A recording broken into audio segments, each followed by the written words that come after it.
I'm Heather, 32 years old, and 3 weeks ago, at my father's retirement party, he did something that made me decide to erase myself from this family, permanently. Picture this: a glittering country club ballroom, 200 guests in designer suits and cocktail dresses, champagne flowing like water. My father stood on stage, microphone in hand, introducing his family one by one.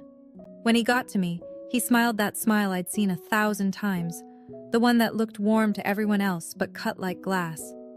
"And this is my daughter Heather," he said. "No degree, no future, just freeloads off the family." 200 people laughed. I didn't flinch. I didn't cry.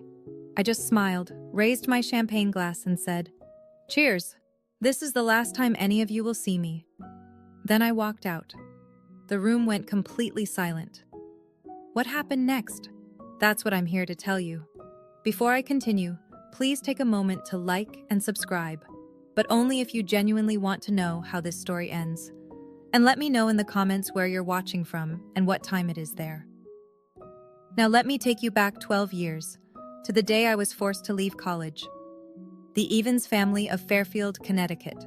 That's how we were known. Upper middle class, respectable. My father, Richard Ivans, was CEO of a mid-sized logistics company.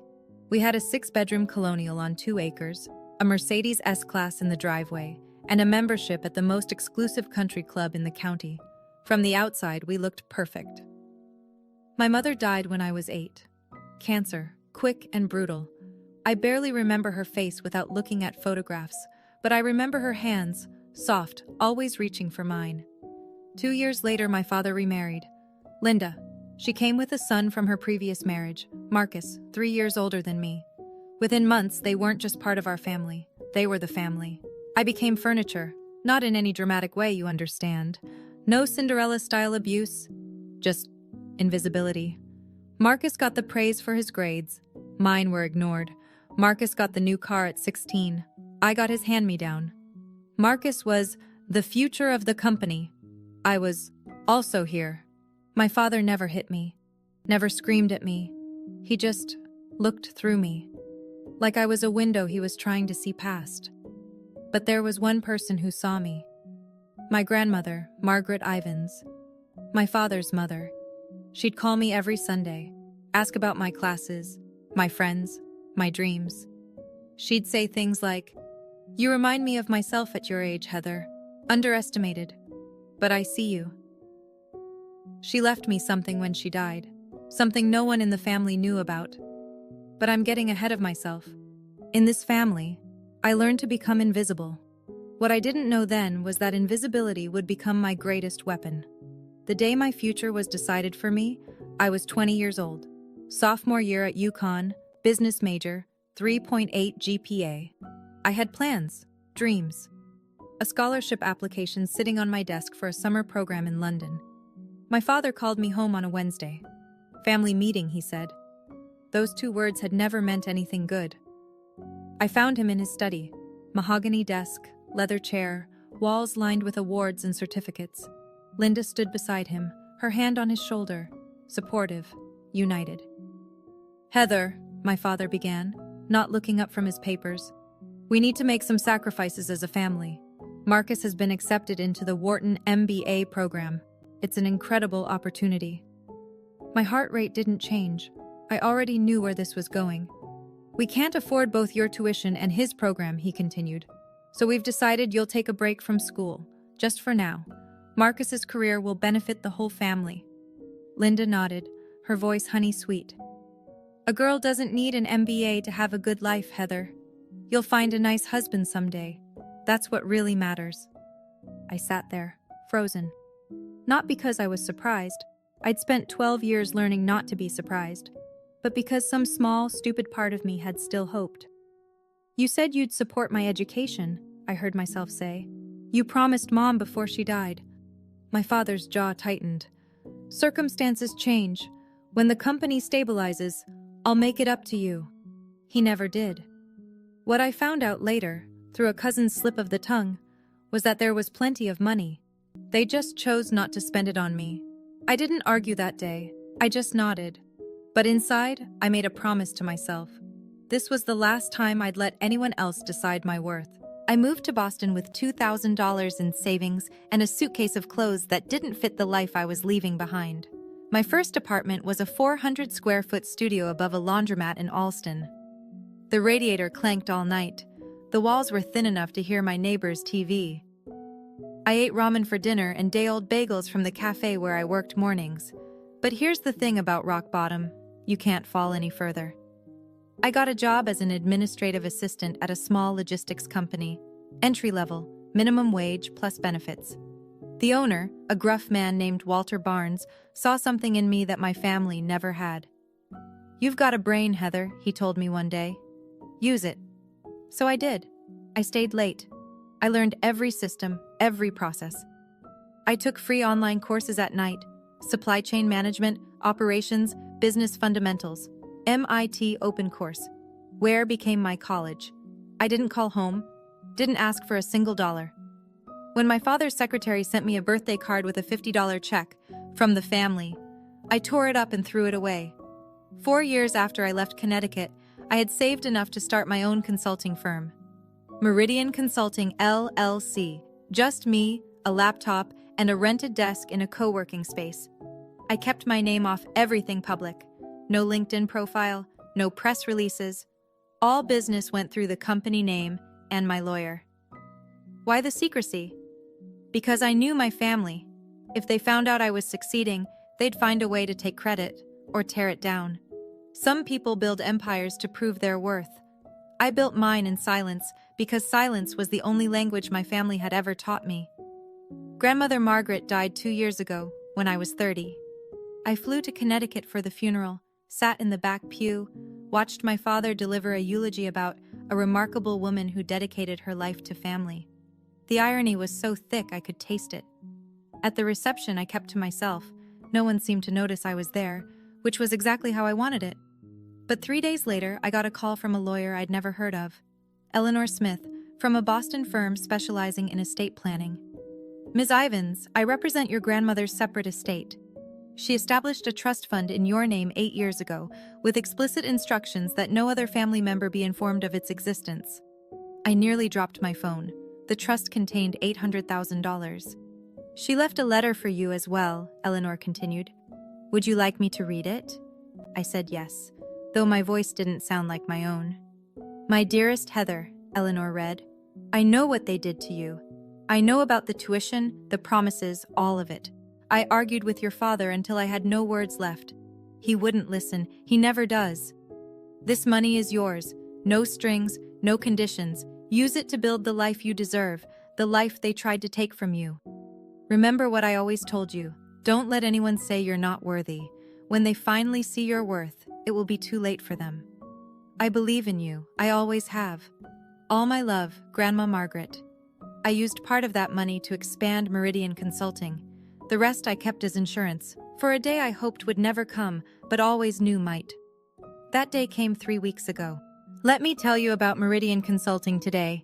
15 employees, $4 million in annual revenue, offices in Back Bay, Boston, the kind of address that makes people take you seriously before you even open your mouth. I wear Cartier now, not because I need to impress anyone, but because I earned every piece myself. We specialize in logistics optimization, helping companies streamline their supply chains, reduce costs, improve efficiency. It's not glamorous work, but it's profitable, and I'm good at it. Here's the part that would make you laugh if it weren't so painfully ironic. One of our biggest clients is Ivins Logistics, my father's company. They signed a 5-year service contract with us 3 years ago. We handle their route optimization, warehouse management consulting, and carrier negotiations. The contract is worth about 40% of their annual revenue in operational savings. My father has no idea. All communications go through my team. All contracts are signed by my CFO, Daniel Reeves. The few times Richard Ivins has praised Meridian Consulting at industry events, he's been praising his own daughter's work. The daughter he told everyone was worthless. 3 weeks ago, I received a formal invitation to his retirement party. Gold embossed lettering. "Richard Ivins requests the pleasure of your company." I almost threw it away. Almost. But then I thought about Grandma Margaret. about 12 years of silence, about every promise broken and every door closed in my face. I RSVP'd yes. Not because I wanted reconciliation, not because I hoped things had changed. I went because I knew, with absolute certainty, that my father would do something unforgivable. And when he did, I wanted to be there to say goodbye on my own terms. I just didn't know how right I would be. The Fairfield Country Club hasn't changed in 30 years.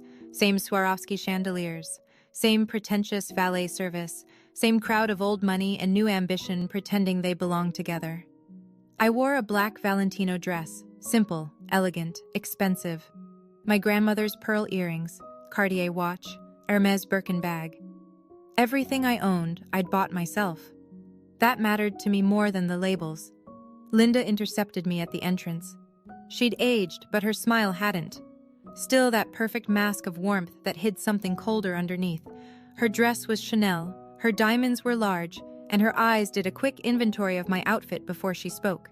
"Heather, you came." Her tone suggested this was a pleasant surprise and a minor inconvenience. "Your father wasn't sure you'd have something appropriate to wear." I smiled. How thoughtful of him to worry. Inside, 200 guests mingled beneath crystal light. The who's who of Connecticut business, bankers, lawyers, executives, politicians. I recognized some faces from my father's old dinner parties. None of them recognized me. Marcus swept past with a model thin blonde on his arm, not even glancing my direction. He was telling someone about his vision for the company's future. Classic Marcus. All confidence, no substance. I found my seat assignment. Table 14. The far corner near the service entrance with friends of the family I'd never met. Not the family table, not even close. I wasn't surprised, but I noted it. A waiter offered champagne, Dom Perignon, nothing but the best for Richard Ivans's big night. I took a glass. Across the room, I caught my father's eye. He nodded once, a dismissal disguised as acknowledgement, then turned back to his real guests. The evening was just beginning, and I had a front row seat to my own family's contempt.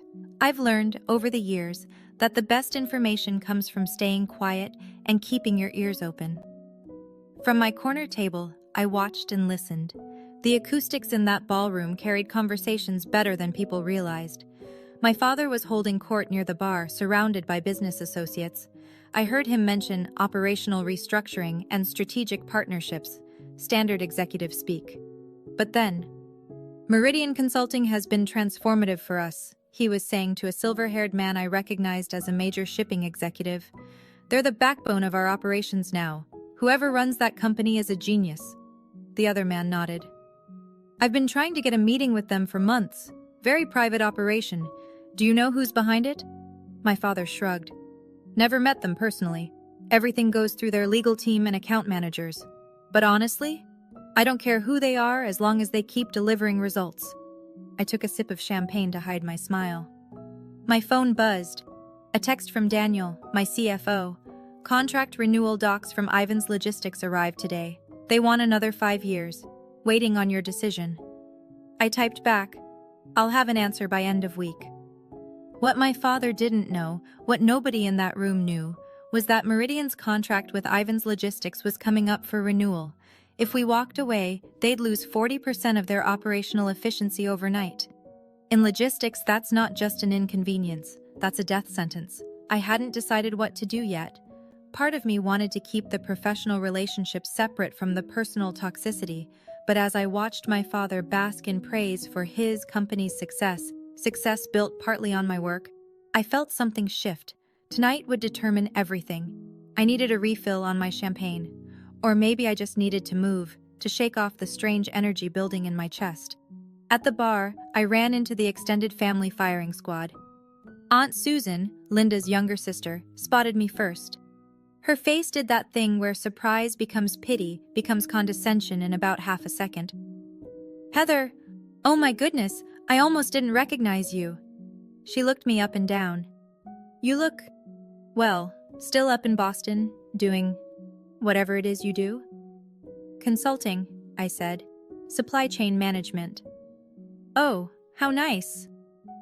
The way she said it made it sound like I'd told her I collected bottle caps. Are you seeing anyone? Your father mentioned you're still single. 32, right? Time flies.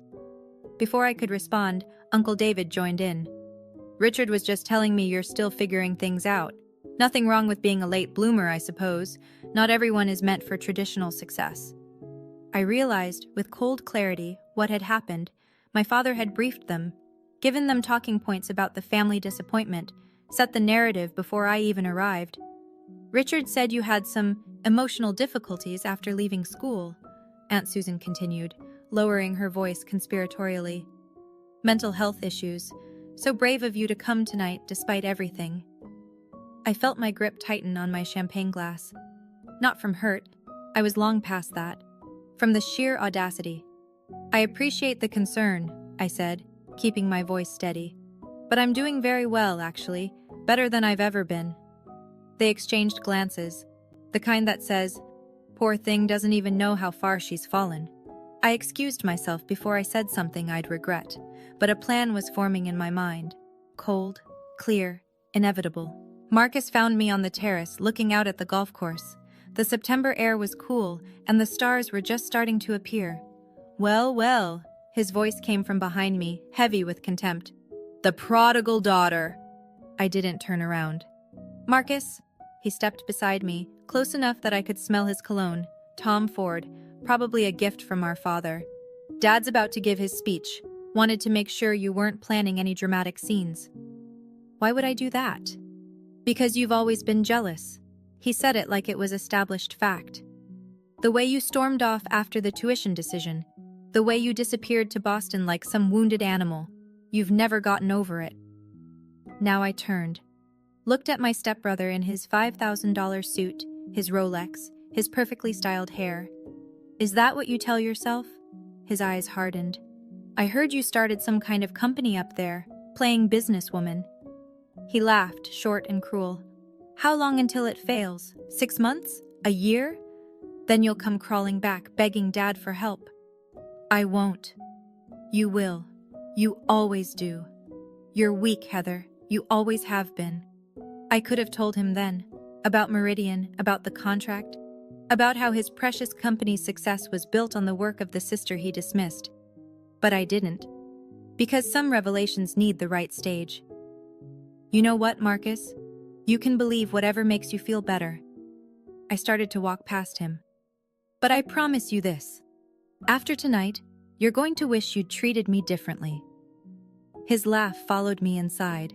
Dismissive, arrogant. He had no idea what was coming. None of them did. The ballroom lights dimmed. A spotlight hit the stage.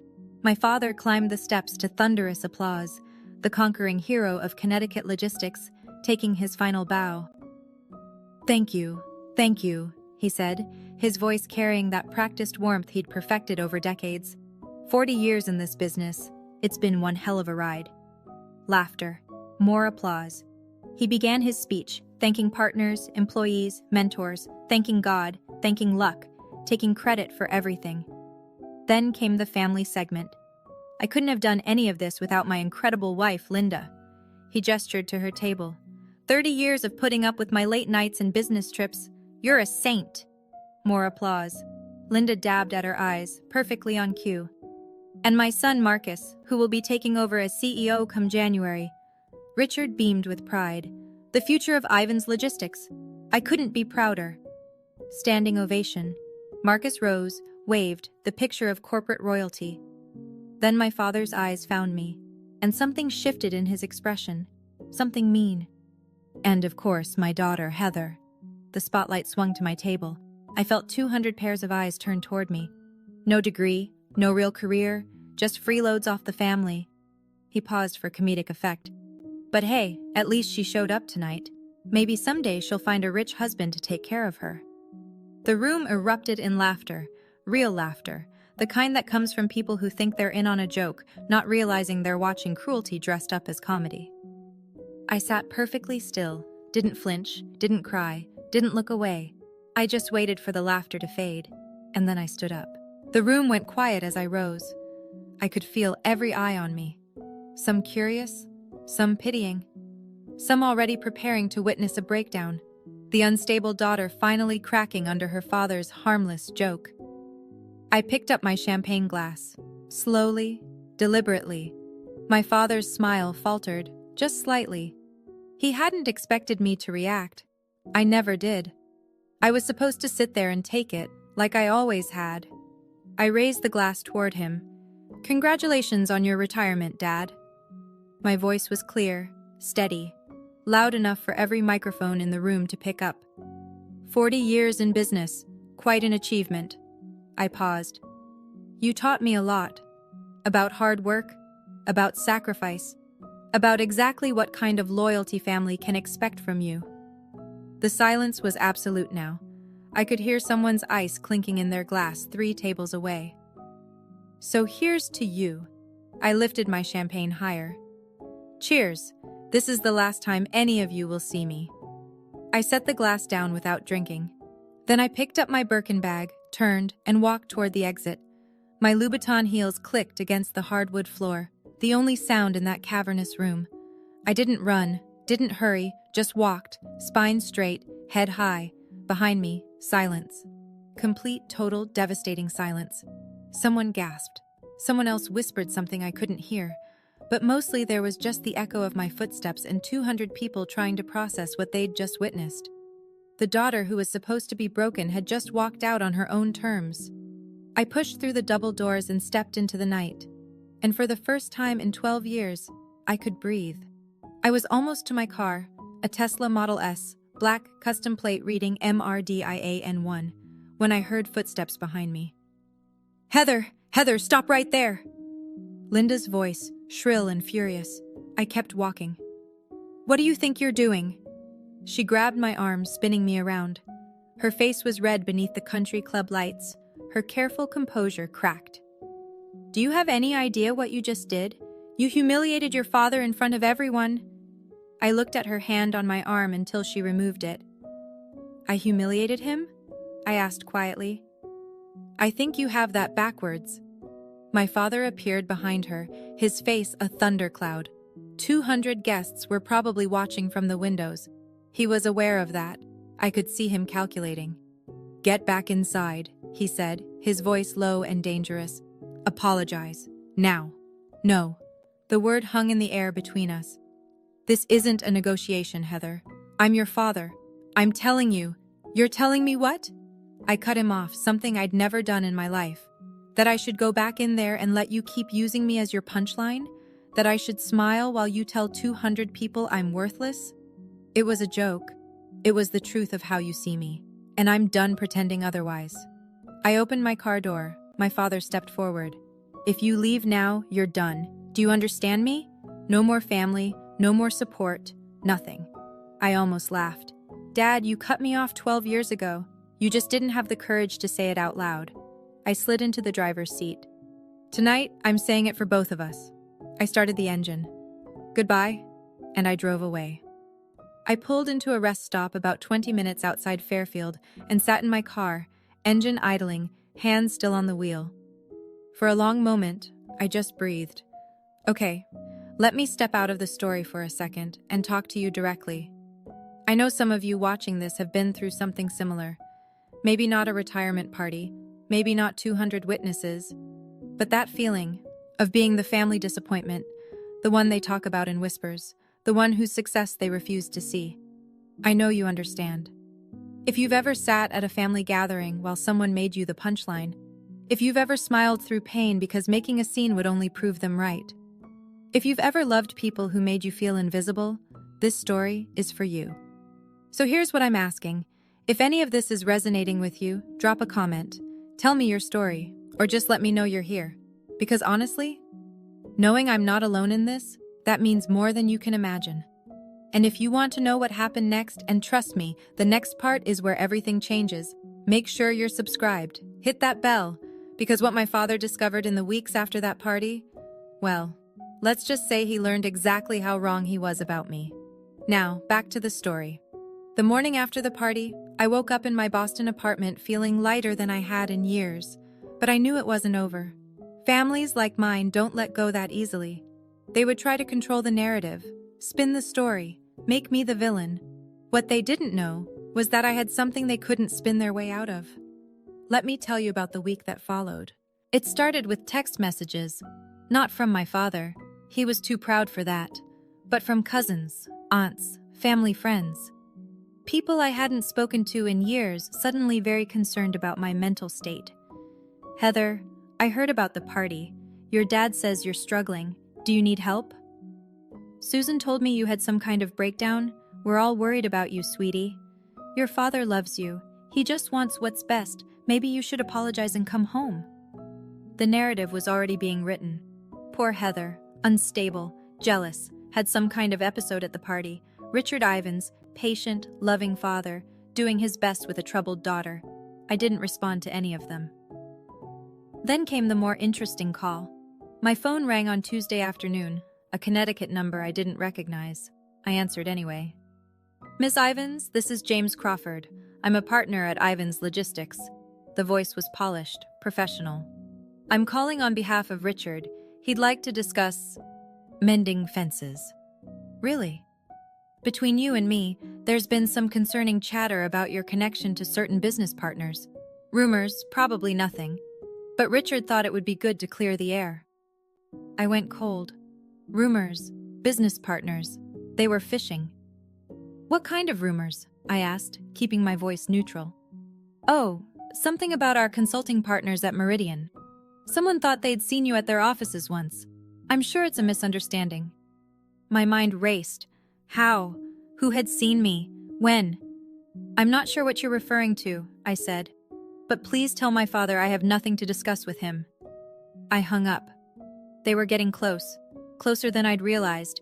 It was time to stop waiting and start acting. While I was fielding concerned texts in Boston, my father was facing a different kind of crisis in Connecticut. I learned later, much later, what happened in that boardroom. Richard Ivins had walked into what should have been a routine quarterly meeting. Instead, his CFO looked like he'd seen a ghost. We have a problem with Meridian Consulting, the CFO said, sliding a folder across the mahogany table. Their contract is up for renewal in 6 months. They haven't responded to our extension offer. Richard frowned. So, send another offer. Increase the terms if you have to. We've tried, 3 times. Their legal team just says under review. Then call their executives directly. We've tried that too. The CFO shifted uncomfortably. Sir, Meridian Consulting is extremely private. No one meets with their leadership. Everything goes through intermediaries. Richard's frown deepened. We've been working with them for 3 years. Someone must have met with them. No, sir. It's all been virtual meetings, legal representatives, account managers. No one at this company has ever met the actual ownership. A long silence. If they walk away from us, the CFO continued, we lose 40% of our operational efficiency overnight. It would take at least 18 months to find a replacement, and that's optimistic. In this market, I know what it means, Richard snapped. He stared at the folder. Something was nagging at him. The timing, the silence, the fact that this was happening right after. Find out who owns that company, he said. I don't care what it takes. I want a name by end of week. What Richard didn't know, what he was about to discover, was that the name he was looking for was already on his family tree. Thursday evening, my phone rang. Linda. I almost didn't answer, but curiosity got the better of me. Heather, sweetheart. Her voice was honey and sugar, the performance of a lifetime. I've been so worried about you. Have you? Of course. Your family. That's what family does. She laughed softly, as if we were sharing a private joke. Listen, about the party, your father feels terrible. He didn't mean what he said. You know how he is. He was nervous, trying to be funny. He said I had no future and no worth, in front of 200 people. He exaggerates when he's anxious, you know that. Linda paused, recalibrating. Why don't you come home this weekend? We could have dinner, just the 4 of us. Clear the air, start fresh. I could picture her sitting in that pristine living room, rehearsing this call, planning exactly which buttons to push. The concerned mother, the peacemaker, the bridge between troubled daughter and wounded father. Does Dad want to apologize? I asked. A slight hesitation. He wants to move forward. That's what matters, isn't it? So no apology. Heather, don't be difficult. We're trying to help you. Help me? Now I laughed. Linda, you've spent 22 years making sure I knew I wasn't really part of this family. Now you're calling to help me? Why? Another pause. Longer this time. I think we both know there's more going on here than just family drama, she said, her voice dropping its warmth. Whatever you're planning, and I know you're planning something, it would be better for everyone if you just came home and talked this through. No. I hung up before she could respond. They knew something. They just didn't know how much to be afraid of yet. The next morning, I drove to Eleanor Smith's office in downtown Boston. Eleanor had been my grandmother's lawyer and, since the trust fund, had become mine. Her office was sleek and efficient, glass and steel, Boston skyline views, the kind of place where serious business happened. I've been expecting you, she said when I walked in. I assume this is about Ivan's logistics. They're investigating Meridian, trying to find out who owns it. Eleanor nodded, unsurprised. Your anonymity was always going to be temporary. The question is, how do you want this to unfold? She spread documents across her desk. The Meridian contract with Ivan's logistics, every clause, every renewal term, every exit provision, the trust fund documents, the company and corporation papers. Your contract includes a standard 30-day termination notice, Eleanor said, pointing to the relevant section. You can end the agreement for any reason. No penalties, no legal exposure. And my grandmother's trust? Completely separate from the Ivans family estate, legally unimpeachable. Richard has no claim to any of it, even if he tried to contest. She looked at me over her glasses. Margaret made sure of that. I stared at the papers. Everything was in order, everything was legal, every T crossed, every I dotted. What did my grandmother say about all this when she set up the trust? Eleanor smiled sadly. She said, "One day, Heather is going to need leverage, and when that day comes, I want her to have it." I felt tears prick at my eyes. Grandmother Margaret, protecting me even from the grave. She also said something else, Eleanor added. Tell her not to be cruel about it. Just be honest. Sometimes the truth is punishment enough. I nodded. The truth it was then. That afternoon, I sat down with Daniel Reeves, my CFO, in Meridian's conference room. Daniel had been with me since year 2. He knew everything about my family, about Ivan's logistics, about why I'd kept my name off the paperwork. He was loyal, competent, and the closest thing I had to a true ally. They want to renew the contract, he said, scrolling through his tablet. 5 more years. Actually increase the terms by 12%. They're nervous. They should be. I pulled up the financial projections on the conference room screen. Numbers don't lie, and these numbers told a devastating story. If we walk away, Ivan's Logistics loses 40% of their operational efficiency within 60 days. In logistics, that's not a dip. That's a free fall. Their clients will start looking elsewhere. Their margins will collapse. Daniel nodded. Marcus just took over as CEO. If this hits on his watch, his reputation is finished before he starts. We sat with that for a moment. It felt surreal, holding so much power over people who had spent decades making me feel powerless. What do you want to do? Daniel asked. I'd been thinking about this for days, about Grandma Margaret's words, about revenge versus truth, about what kind of person I wanted to be. Draft the termination letter, I said finally.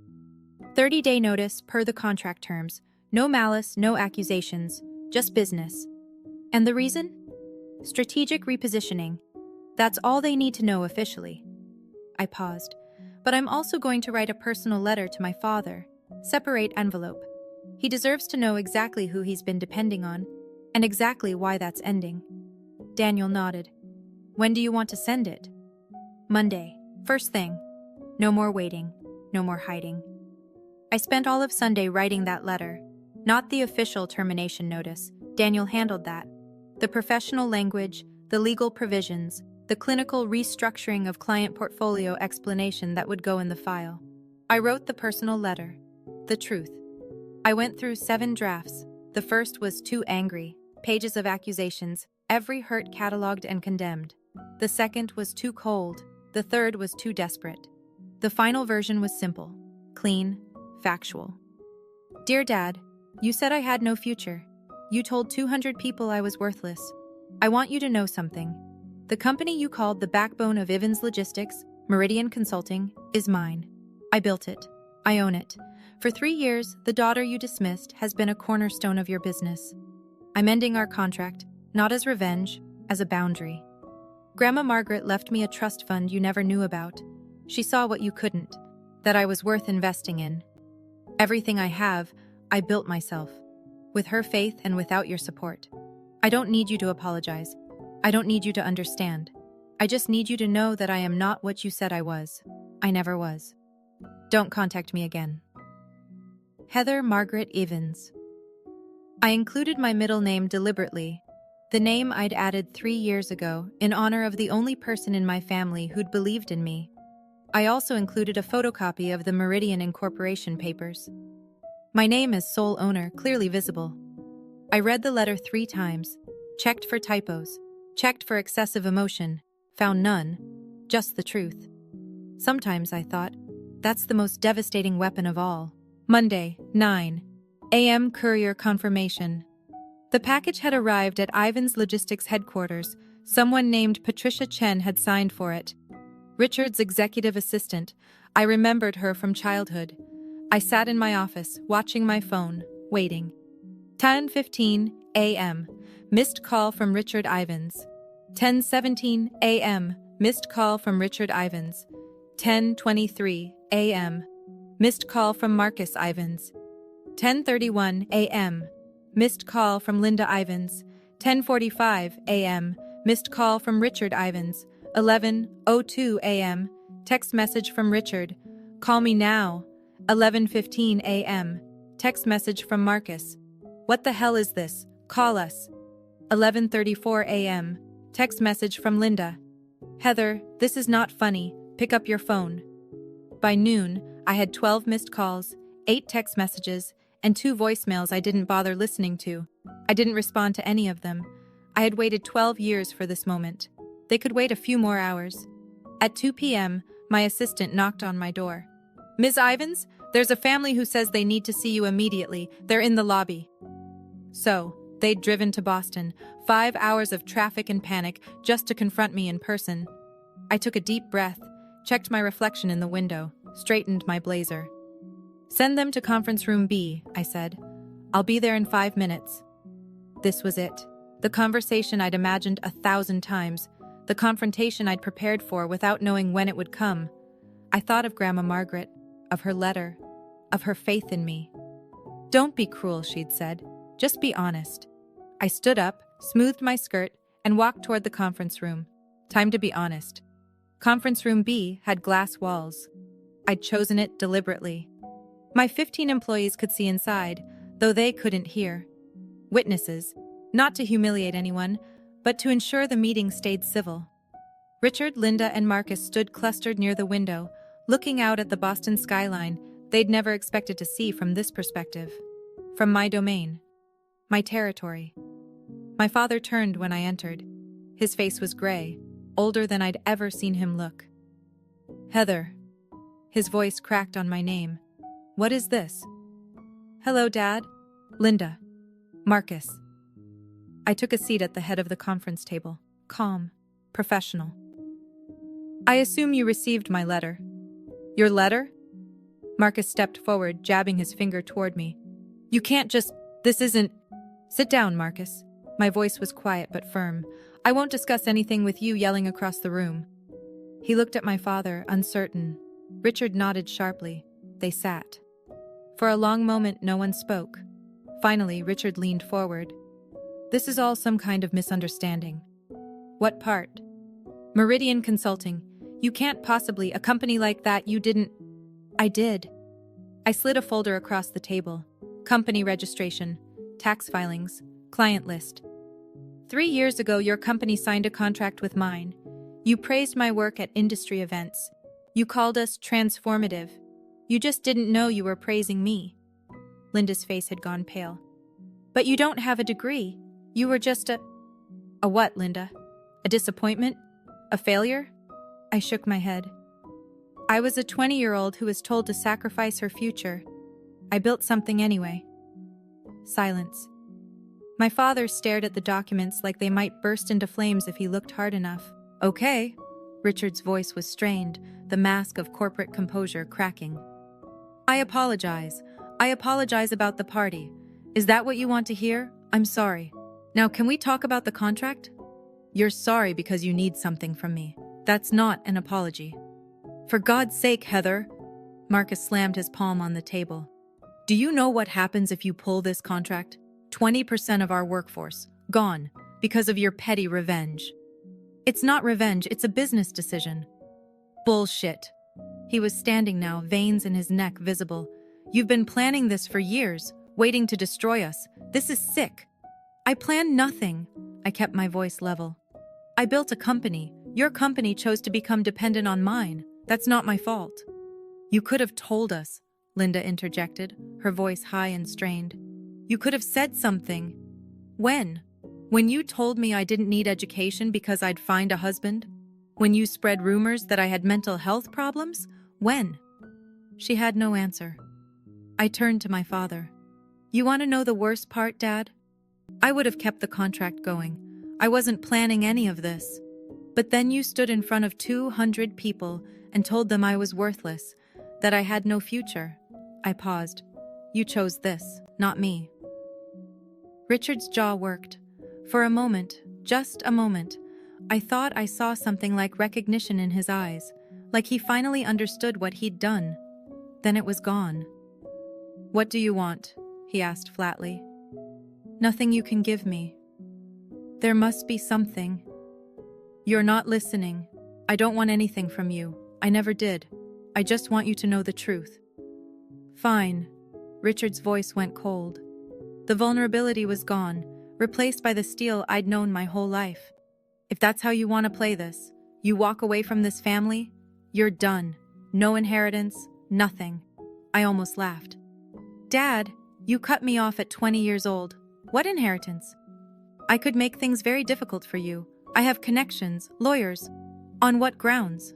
I leaned forward. Every document is legal. Every contract was signed in good faith. There's nothing here you can sue me for, and we both know it. He glared at me. Don't be so sure. Actually, I am sure, because my lawyer, who was also Grandma Margaret's lawyer, has already reviewed every possible angle. I let that sink in. You remember Eleanor Smith? Margaret used her specifically because she knew you'd try something like this someday. Linda gasped. Margaret knew? About all of this? She left me a trust fund, $800,000, specifically structured so you couldn't touch it. I pulled out a photocopy of the trust document. She knew exactly what kind of family she raised. That's why she protected me from it. Richard's face went from red to white. She had no right. She had every right. It was her money. I stood. This meeting is over. Heather, we're done. I've said everything I came to say. I walked toward the door, then paused. One more thing.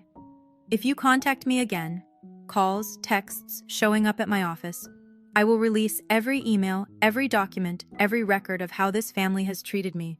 All of it is legal, all of it is backed up, and all of it would make a very interesting story for the business press. I opened the door. The receptionist will show you out. I stood in the doorway, watching them gather themselves. 3 people who had spent my entire life making me feel small, now looking very small themselves. My father rose slowly, like an old man suddenly aware of his age. Linda clutched her handbag like a shield. Marcus stared at me with something new in his eyes. Not contempt anymore, but fear. This isn't over, Marcus said. Yes, it is. I meant it. Every word. I spent 12 years building a life you tried to convince me I couldn't have. I did it without your help, without your approval, without your permission, and I'll continue to do it without any of you in my life. Linda's lower lip trembled, the performance of motherly concern. Heather, please. We're family. We share blood, Linda. That's all we share. I held the door open wider. I'm not asking for an apology. I'm not asking for reconciliation. I'm setting a boundary. Don't contact me again. Don't mention me to your friends, your colleagues, anyone. Just let me go. Richard stopped in front of me. For a moment, we just looked at each other, father and daughter, strangers who happened to share a last name. "You really hate us that much?" he asked, his voice barely above a whisper. "No, Dad, I don't hate you. That's what you don't understand." I met his eyes steadily. "I just don't need you anymore. And that's something you'll have to learn to live with." He had no response to that. They walked out through the lobby, past my employees who carefully pretended not to watch. The glass doors closed behind them. I went back to my desk, opened my laptop, and got back to work. Okay, let me pause here again. If you're still watching, first of all, thank you. This isn't easy to tell, and knowing you're listening means more than you know. If you think this is where the story ends, it's not. The fallout from that meeting rippled out further than I expected. When I sent that termination letter, I thought I was just setting a boundary, protecting my peace, walking away from people who had hurt me. I didn't anticipate what would happen to Ivan's logistics, or to my father's reputation, or to the family secrets that would come spilling out once people started talking. Here's my ask. If this story has moved you, if it's made you think about your own family, your own boundaries, your own worth, hit that like button. It helps more than you know, and subscribe if you haven't already. Turn on notifications, because the ending of this story, it's complicated, it's messy, and it taught me something about revenge that I didn't expect. Also, I'd love to hear from you. Drop a comment telling me, have you ever had to walk away from family? Did it feel like freedom, or like grief, or maybe both? I've read every comment on my previous stories, and they've helped me feel less alone in this. So please, share your thoughts. Now, back to the story. 1 week after that confrontation in my office, I received a phone call from someone I hadn't spoken to in years, someone who had information that changed everything I thought I knew about my family, and about why they really treated me the way they did. Let me tell you about that call. The caller was my Uncle Robert, my father's younger brother. Robert had always been the black sheep of the Ivans family, an artist, a dreamer, the one who didn't go into business. I hadn't seen him since my mother's funeral, hadn't spoken to him in over a decade. "Heather." His voice was older, rougher. "I heard what happened, at the party, at Richard's office. Word travels fast. Small community." He paused. "Listen, there's something you should know. Something I should have told you years ago, but I was too much of a coward." I sat down slowly. "I'm listening. When your father said the family couldn't afford both your tuition and Marcus's, that was a lie." "I know. I figured that out." "No, you don't understand. It wasn't just that there was money available. There was a specific fund. Your mother set it up before she died, for your education. Enough to cover a full 4 years at any school in the country." My heart stopped. "Richard drained it, used it for Marcus's MBA, then told you there was no money." Robert's voice cracked. "Your mother wanted you to have choices, Heather. Richard stole them." The room tilted. I gripped the edge of my desk. "Why didn't you tell me?" "Because I was afraid of Richard. We all were." Robert exhaled. "Margaret, your grandmother, she found out. That's why she set up the trust for you. She couldn't get your mother's money back, but she could make sure Richard didn't take anything else." I thought about Grandma Margaret's letter. "I know what they did to you." She knew, all along. "Why are you telling me now?" I asked. "Because it's time the truth came out. All of it." He wasn't done. 2 months after I terminated the Meridian contract, the consequences became public. I wasn't trying to monitor what happened to Ivan's logistics. Honestly, I was trying to move on. But in the Connecticut business community, news travels fast, especially bad news. The company announced a 20% workforce reduction. 70 employees laid off, right before the holidays. The press release blamed market conditions and strategic restructuring, but everyone knew the real story. Their biggest consulting partner had walked away, and they couldn't recover. Marcus, barely 3 months into his role as CEO, was already being questioned by the board. His vision for the future was crumbling under the weight of his father's bridge burning. Richard came out of retirement to help manage the crisis. The triumphant exit he'd planned, the legacy he'd built, was unraveling. But the real damage was to their reputation. Word spread. Not from me. I kept my mouth shut. But 200 people had watched my father humiliate his daughter at that party, and when those same people heard that the daughter was actually his company's most important business partner, the whispers started. Did you hear about Richard Ivins? Mocked his own daughter, turns out she was keeping his company afloat. Always thought there was something off about that family. In Connecticut business circles, reputation is everything. And Richard's was crumbling. A former colleague told me that at a recent industry dinner, Richard sat alone. No one wanted to be associated with the man who'd publicly disowned the daughter, who'd secretly been his backbone. I didn't feel triumphant hearing this. I didn't feel satisfied. I just felt tired. Grandma Margaret had been right. Sometimes the truth is punishment enough. I didn't have to do anything else. The truth did it all by itself.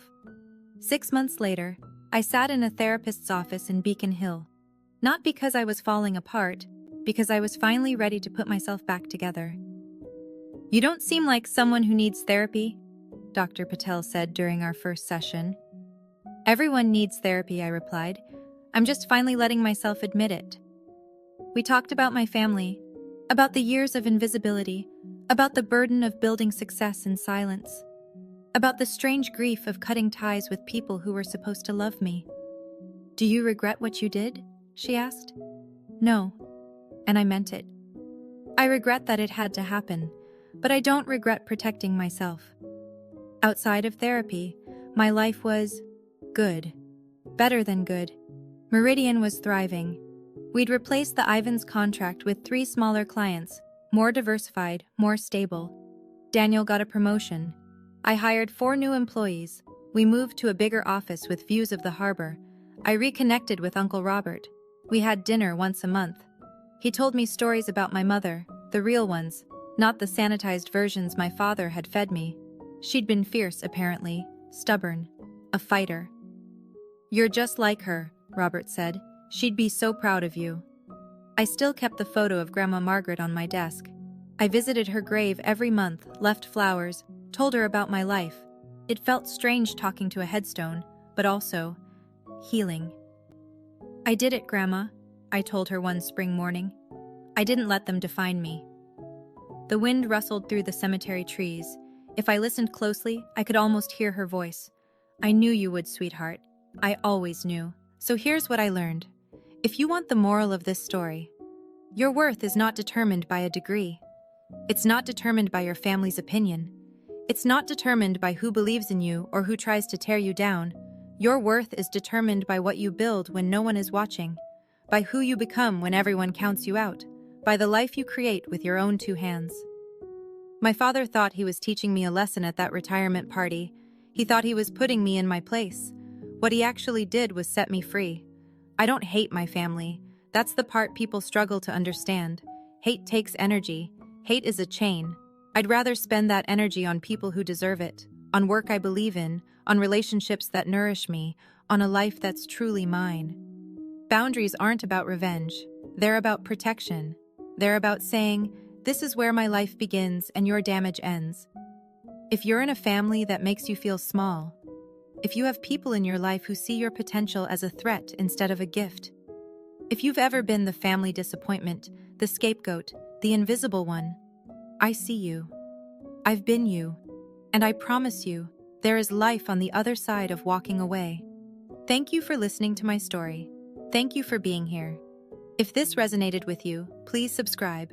Hit the notification bell. Check the description for more stories like this one. And remember, you are not what they said you were.